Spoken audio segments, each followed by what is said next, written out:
श्रेयस अय्यर को हाल ही में team India से ड्रॉप किया गया टेस्ट टीम से, क्योंकि उनका फॉर्म इतना ज़्यादा अच्छा नहीं चल रहा था और सवाल बहुत पहले से खड़े हो रहे थे कि श्रेयस अय्यर को प्लेइंग 11 में मौका देना चाहिए या फिर नहीं। लेकिन अब फाइनली बीसीसीआई की समझ में आ गया है, उन्हें पता था कि भाई अय्यर रन नहीं बना रहे हैं तो उन्हें ड्रॉप करना था। इस वजह से इंजरी का बोल के कि भाई उन्हें बैक स्पैम इंजरी हो चुकी है, इस वजह से उन्हें ड्रॉप किया गया, रोल्ड आउट हो चुके हैं इंजरी की वजह से। लेकिन सबको ही पता है कि श्रेयस अय्यर अवेलेबल थे, लेकिन उनकी खराब फॉर्म की वजह से उन्हें टीम इंडिया से ड्रॉप कर दिया गया है।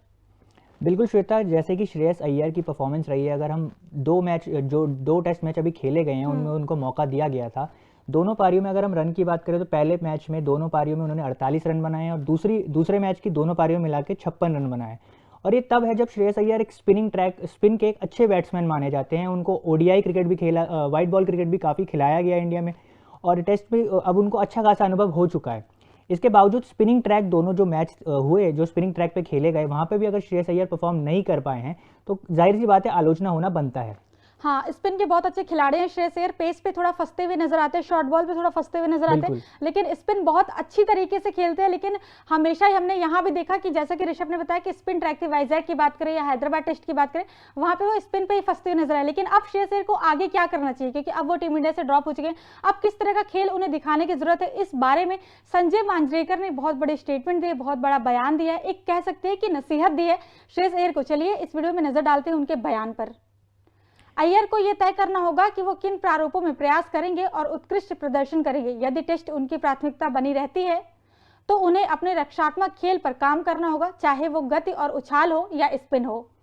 एक ऐसा खेल विकसित करें जहां वो रक्षा में आश्वस्त हो और फिर जब वो आक्रामक रास्ता अपनाता है तो ये डिफेंसिव खेल का विस्तार है, जहां वो हावी होने की कोशिश कर रहा है और जवाबी हमला खेल कर दबाव से बचने की कोशिश नहीं कर रहा है। अब बात करें श्रेयस अय्यर की कि अभी तक सबको ये जाहिर था कि जो शॉर्ट बॉल है वो कहीं ना कहीं उनकी कमजोरी नजर आती थी। ऑपोजिशन भी उनके लिए तैयार रहता था कि जैसे ही श्रेयस अय्यर बैटिंग के लिए आते थे तो जो अपोजिट टीम के जो कैप्टन होते थे वो तुरंत अपने फास्ट बॉलर को लेकर आते थे और उनका एक प्लान फिक्स रहता था श्रेयस अय्यर को लेकर कि इनको बाउंसर खिलानी है, जो श्रेयस अय्यर नहीं फेस कर पाते थे। और उसका रिकॉर्ड देखे तो वो उनके आंकड़ों में जाहिर भी होता है। लेकिन अब जब स्पिनिंग ट्रैक पे भी श्रेयस अय्यर परफॉर्म नहीं कर पा रहे हैं अपने घरेलू मैदानों में भी, तो जाहिर सी बात है आलोचना होगी। और अगर उनके लास्ट के 7 टेस्ट मैचों की अगर हम उन पर नज़र डालें तो उसमें मात्र 17 की एवरेज से उन्होंने 187 रन बनाए हैं। बिल्कुल, वो चीज़ तो देखने वाले की कि एवरेज तो उनका काफ़ी ज़्यादा कम हो गया जिस हिसाब से। और अगर उनकी 10-11 इनिंग लास्ट की भी हम उठाकर देखें तो उसमें एक भी हाफ सेंचुरी नहीं मिलेगी और डक्स बहुत सारे आपको मिल जाएंगे। तो कहीं ना कहीं श्रेयस अय्यर पे अब बहुत ज़्यादा सवाल खड़े हो रहे हैं। अब कब तक उनके टेस्ट टीम में वापसी होगी, ये भी कुछ कहना मतलब कि बहुत आसान नहीं है कि कब तक उनकी वापसी होगी टेस्ट टीम में, क्योंकि जब भी कोई खिलाड़ी ड्रॉप होता है तो उसको टाइम लग जाता है वापस आने में। अब आप रहाणे को देख लीजिए, पुजारा को देख लीजिए, कितने दिन से वो लोग ड्रॉप हो चुके खराब फॉर्म की वजह से, लेकिन अब उनकी वापसी नहीं हो पा रही। हालांकि श्रेयस अय्यर भी यंगस्टर है, उन्हें और चांस देगी, क्योंकि बीसीसीआई ने बहुत ज्यादा शुभमन गिल पे और श्रेयस अय्यर पे इन्वेस्ट किया है, टाइम अपना इन्वेस्ट किया है, उन्हें बहुत ज्यादा मौके दिए हैं। जितने मौके इन दोनों बल्लेबाजों को मिले, मुझे नहीं लगता किसी भी बल्लेबाज को इतने ज्यादा मौके मिले होंगे।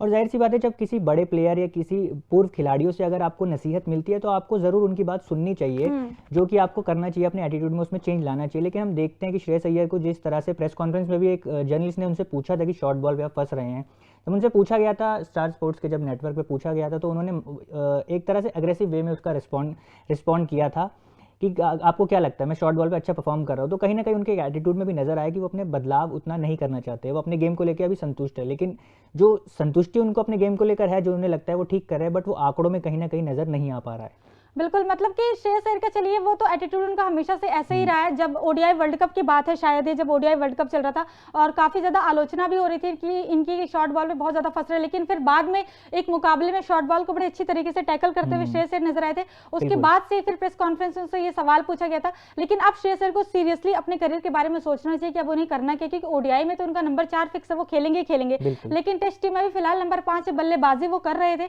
और अभी दूसरे जो वाइजैक में वो वहां नंबर 4 पे खेले थे, वो विराट कोहली के प्लेस से विराट कोहली नहीं थे। एक अच्छा सुनहरा मौका था श्रेयस अय्यर के पास खेलने का, हाँ, जो कि उन्होंने गवा दिया, क्योंकि अच्छा खासा उनके पास मौका था। विराट कोहली पूरी सीरीज में नहीं रहा, अगर उन्होंने लास्ट इनिंग में भी 50-60 रन मार दिए होते तो मुझे नहीं लगता श्रेयस अय्यर ड्रॉप होते। अगर इंजरी होता तो एक मुकाबले के उन्हें रूल आउट कर दिया जाता, फिर लास्ट के जो 2 मुकाबले होते हैं, लास्ट का जो एक मुकाबला था उसमें उन्हें जगह जरूर मिलती है। लेकिन अब श्रेयस अय्यर ड्रॉप हो चुकी है, कब तक उनकी वापसी होगी ये भी कुछ हम कह नहीं सकते इस पर। बाकी आपका इस पूरी खबर पर क्या कहना है कमेंट सेक्शन में कमेंट करके हमें जरूर बताएं और साथ ही साथ तूफान स्पोर्ट्स को लाइक, शेयर एंड सब्सक्राइब करना बिल्कुल भी ना भूलें।